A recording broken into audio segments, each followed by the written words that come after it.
So what's up mga jutay, no? Magandang umaga sa lahat. So ito guys, papakita ko lang sa inyo kung ano yung buhay kapag nasa syudad ka nagtatrabaho. So umaga pa lang, sasakay ka ng train, nakatayo na. 'Di ba? Tingnan nyo guys, oh. Dati nasa probinsya ako, ngayon natry ko naman yung syudad. Dito naman sa syudad guys, yung train guys, sobrang dami. Pero sobrang daming pasahero. Kahit gaano pa agahan, mas maaga pa rin yung mga hapon. Dito pwede ka manghimota. Tapos makita mo, tingnan nyo dito guys, oh. Hindi pa nakalarga yung train guys, pero tinan mo yung yung feelings na nakatayo ka lang papunta ka pa sa trabaho, tapos yun umandar na yung train. So nakita nyo naman after dito guys, yung sa loob ng train mismo, umaga pa to guys, first trip pa to. Yan, tingnan nyo kung gaano karaming pasahero. Ayan, no? Hindi ba? So kung papiliin ako guys, mas maganda sa probinsya magtrabaho, kasi yung train kahit na pwede mo higaan. Dito kasi sobrang dami. Dito na nahimutan ako dito guys kasi wala na akong time. So ayun guys, tinanggal ko yung aking muta. Ang tawag dyan is morning glory. Tapos ayun, exercise ko yung aking bagang.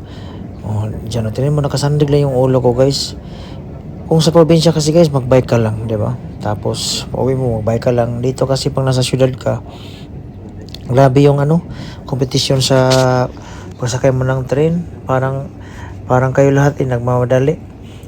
Tapos guys, may experience pa rito guys sa pagsakay ng train guys, yung isiksikan talaga guys, parang sardinas. Di ba yung sardinas guys may sabaw? So pawis yun ang isda kasi nasa loob eh.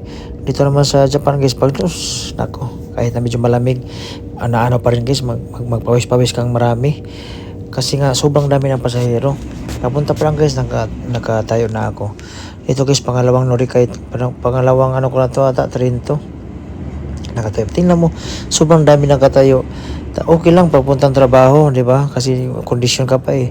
Ito na yung pangalawang pangalawang sakay ko. Tingnan nyo kung karaming pasahero guys, oh. Pakita ko sa inyo. Dito kailangan mo makipagsabayan. Pero nakaganda naman dito guys, wala kang marinig na likramo eh. Grabe yan mo eh. Walang makakaparinig na likramo. Yung mga hapon talagang lang, sunod lang sila sa flow. Tapos lakad doon, lakad dito, sakay doon, sakay dito. Sobrang laki ng kaibahan nung nasa syudad ka at probinsya ako. Dito grabe, tingnan nyo guys, oh. Lahat yan guys, oh, papunta ng trabaho. Maaga pa rin guys, around mga 7 to 8 AM to. Sobrang dami. Tapos dito naman tayo sa sa isang train na mga pangalawang station lang nakasakay. Oh, ngayon dito na. Uwian na naman. Oscar Rizamades. So ayun na. Tingnan yung mukha guys, oh. Laki ng kaibahan nung kaninang umaga. So ayun guys, nakatayo na naman tayo ulit. So ganito talaga yung magiging sit-upan kapag nasa syudad ka magtrabaho. Kasi guys, maagian kasi namin yung Shinjuku, yung Yogi, Shinagawa.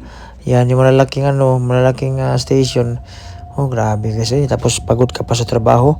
Tapos nakatayo ka lang talaga dyan hanggang maabot ka sa station na huhunungan mo.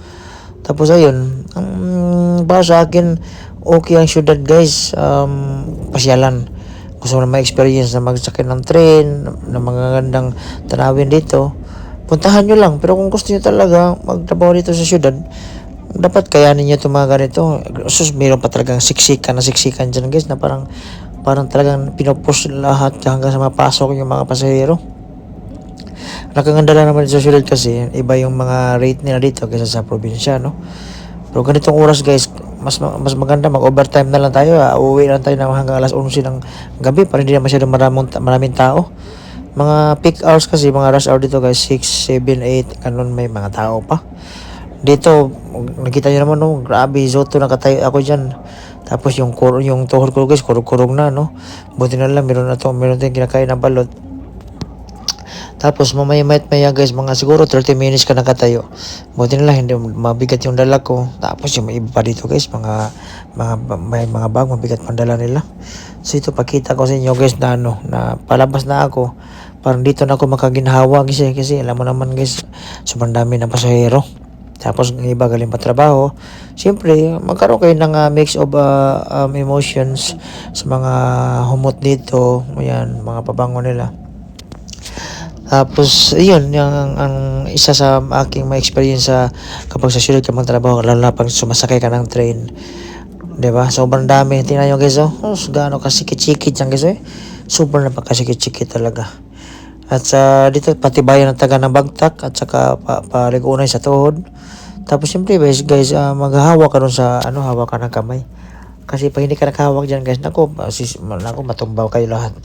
Tapos dito na point guys, hinihintay na namin yung ano, ng aming station mismo.